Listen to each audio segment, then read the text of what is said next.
Hey YouTube, welcome back to the channel.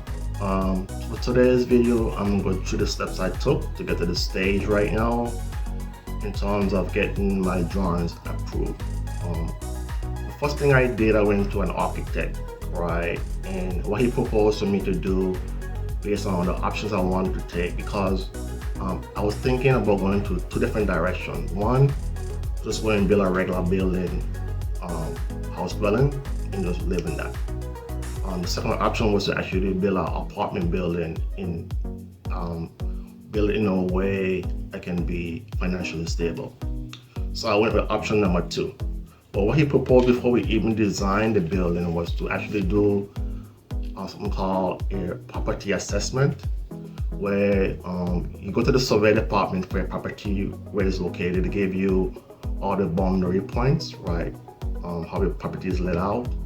And what he does or what she does, right, provide you the square footage of the property and what's allowed on the property based on your option, right, for the site. So if you want to build an apartment building, depending on how many units you want to build, right, it has to be a specific size for that amount of units, right?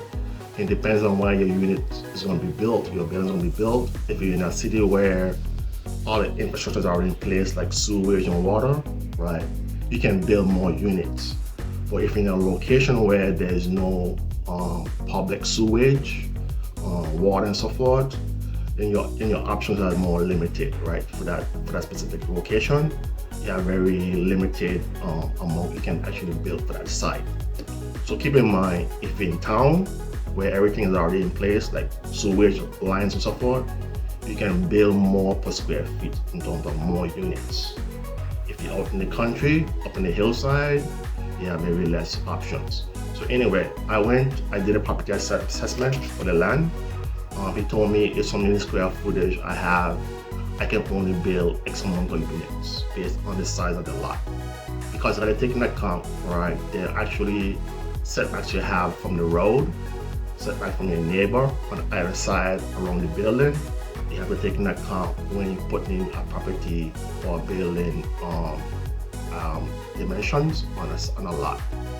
So all that was taken into account. So there's a lot of space on the property that I can't really touch because of the setbacks, right? So that was the first thing that was done. So based on the assessment, he told me I only allowed to build on the site 5 units, no more than 5. It's very close to building to allow to be built 6 units. But that will require a special rule by the department to say, hey, give them okay to do that. But I didn't request that additional unit to be added to the drawings. So I stuck with what was actually allowed on the lot for that size building. So that was the first thing I did, a property assessment. Once that was done, we went ahead and provided some drawings to get reviewed by the town planning department. So this initial drawings wasn't a complete set of drawings, right? We just providing them a sketch of what we want to build, all the setback layout, how many parking spaces and so forth provided on the lot for the tenants.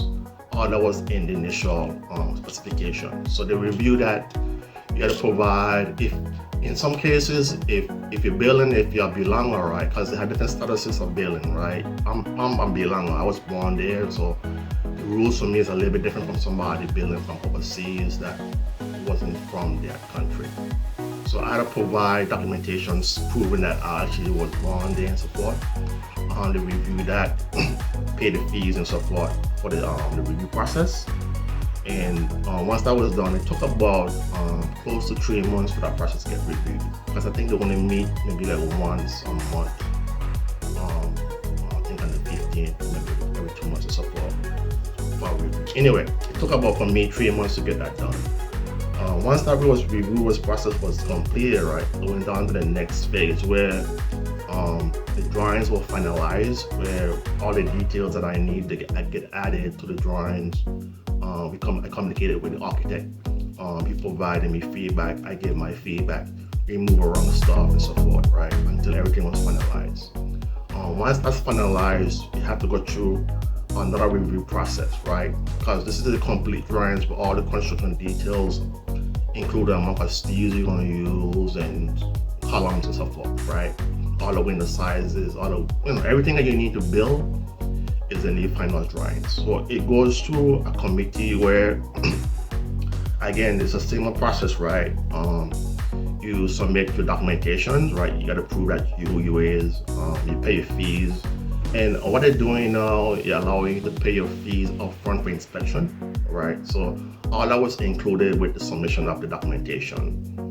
So once that process is completed, right? If they give you the go ahead, they're gonna provide you with 3 documentation that was submitted to from that department.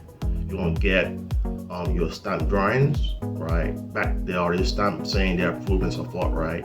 You can get a letter from the committee saying it was approved, it's signed by the chief planner and so forth, right? With the date in it and so forth. You'll also get a building permit with the plot number, the date was approved and so forth, right? So once you get this documentation, right, this allows you to start construction initially, right? But what I did additionally to this, before I actually want to pursue with building, I did something called a quantity of build. It's similar to actually providing a more detailed step-by-step of the cost breakdown of each area of the construction of the building, right? So let's say you got a 3-story building, right? It's broken down by the foundation, first floor, and so forth, right? How much money is going to cost to do A, B, C, D, how much cement you're going to need, how much steel you're going to need, and so forth, right? It's broken down that way, so you can budget in a way you can actually plan ahead, right, to order certain things prior to actual construction, because you know what you're going to need for the final building of the building. Once you actually read the documentation, it's going to give you all the costs, labor, and so forth that you need to get planned for your construction. All that's going to be very well detailed in your quantity of build.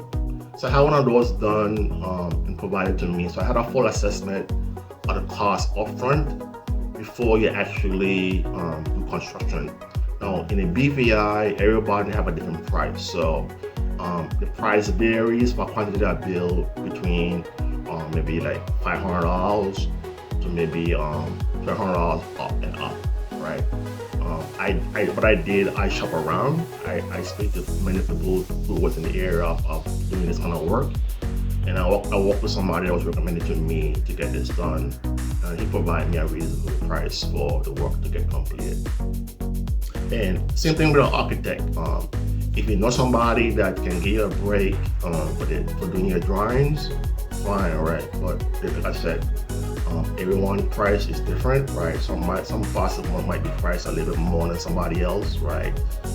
In some cases, if you get a price, in my experience, you should ask them if all your fees that you have to pay is included in your price. Because if you don't take into account the fees right, you might get a surprise bill at the end of when you think you already paid up. You might get a surprise bill saying, "Here you owe A, B, C, D." Always ask all the right questions before you actually commit to anything or commit to anyone that's going to really kind of work for you, because like I said, you may get some surprises in terms of building. So what I did, like I said, I did a property assessment, I did initial sketches for the construction review that was submitted to the Town and Planning Committee, right?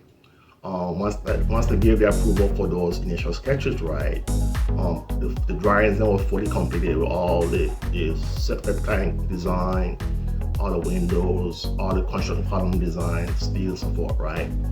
That phase, it went to Public Works Department. And with the Public Works Department too, like I said, it's the same kind of committee, but it's a different individual in that group, but the same process where they will review the structural integrity of the building, and they can decide whether your plans need to be reworked, right, based on the design, based on the review process of having the setback set up based on the code, right?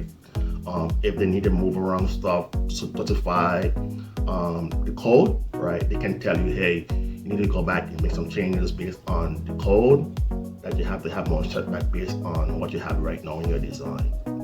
So that review process took for me a month and a half, right? So from beginning to up until now, where I have the complete drawings them stamped and approved, the whole thing took us over a year because I had a lot of review sessions with the architect, making changes, and he gave me his feedback, I gave him my feedback until we had a final drawing that I felt that I liked, right? Because remember, right, this is something I can't change once it's been approved, right? Unless I go through the process all over again. So my advice is that don't agree to something you don't really feel comfortable with, right? Because remember, this is your something that you're paying to have done for you, right? So if you ain't happy with what you getting provided, right, you gotta make sure that you get the corrections done there and then. Because once they're approved, right, you can't make any change to the building. Again, until you go through the process all over again, with the submission and the training to support in your drawing. So I would recommend that you know what you want, right? Make sure you're happy with what you have before you say yes, you're done. So like I said, this is this is all the stuff I took to get to this stage. Like I said, I did a property assessment. I had a quantity I build perform. I had the drawings and I had to submit it twice, one to town planning initially for the initial drawings. And the last thing I submitted to Public Works Department for their final approval. So back in the day when they were building buildings in Tatola, right, you could just get a copy of somebody's drawings or just build without any kind of rules and regulation in place. Today is a lot different. So I would advise anyone to go follow the rules, because if you don't follow the rules, right, it can come and tear your building down if it has not been put through the right process. So please follow the rules, get the right stamps and approval from the government. And once you have these things in place, you're pretty much good to go. So I'll see you in the next video. Make sure to like and subscribe, and we'll talk until then.